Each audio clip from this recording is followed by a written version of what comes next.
Gail Rubin, the doyen of death, with today's Mortality Minute, which is actually about 5 minutes because this is a 5-minute timer.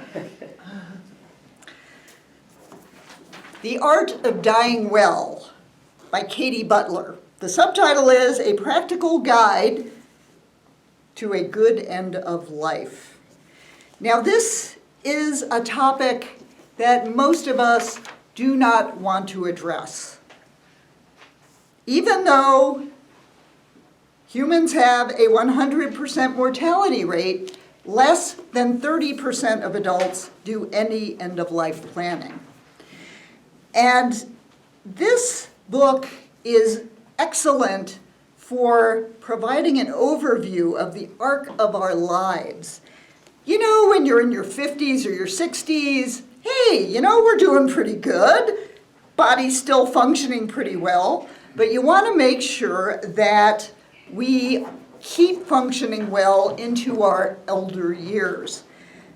Sure, in this book, we talk about going from resilience, where we can bounce back from an illness or a surgery, to chapter 2 is slowing down, where we start to recognize, maybe we're not as unconquerable in our lifestyle, that maybe we do have to make some changes, and talks about the changes that you need to make, which is chapter 3, adaptation, where you might have a moment of truth where you realize, oh my gosh, I am mortal. And what do we do about that? In fact, that takes us into chapter 4, the awareness of our mortality. And this idea of honest hope. When someone is diagnosed with a terminal disease, that is so often the important idea, do not take away my hope. Let me give you an example in my own lifetime. My parents are both alive. They're both mentally sharp. My mom's 90, my dad's 89, and they have a 91-year-old friend named Jerry.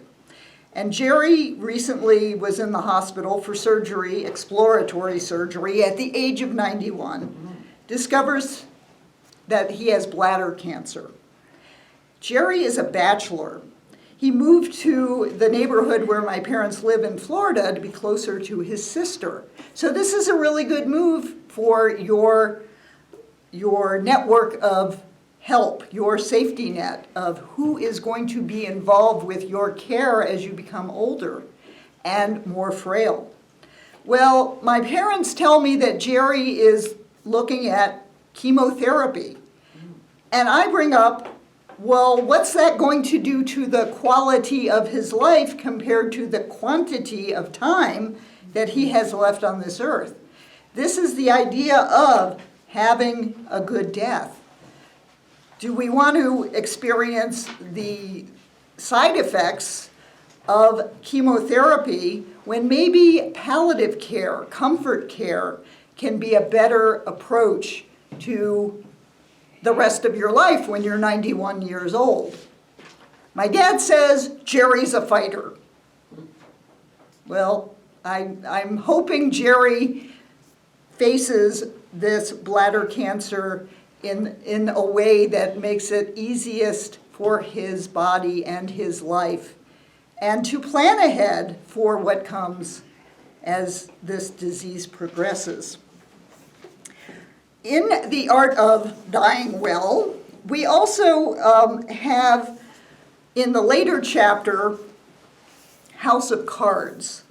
This is when everything is precarious, the way our lives can come crashing down when we are old and frail.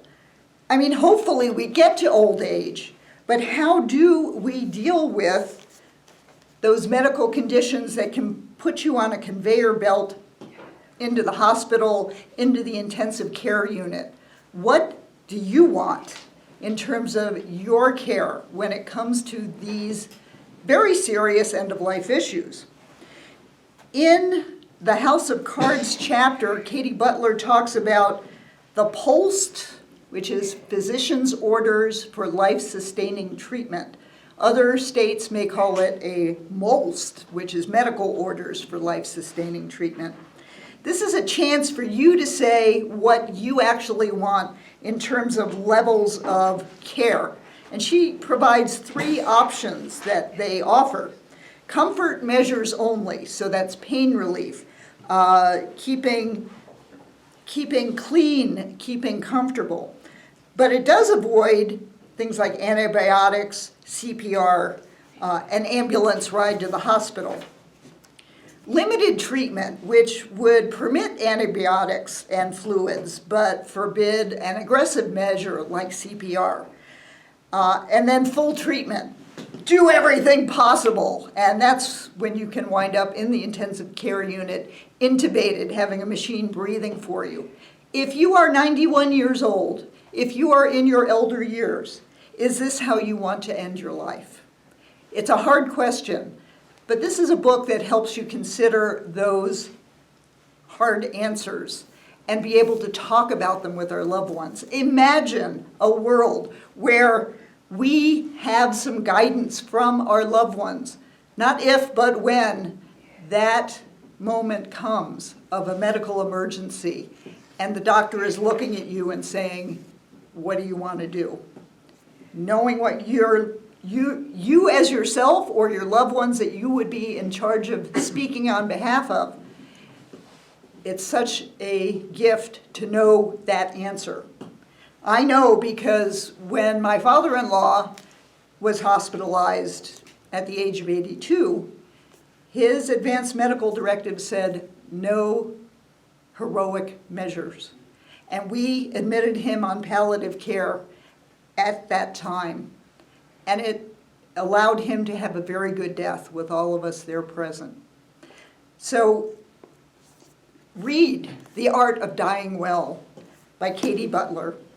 Take the advice in this book to heart. It's an excellent guidebook toward end of life.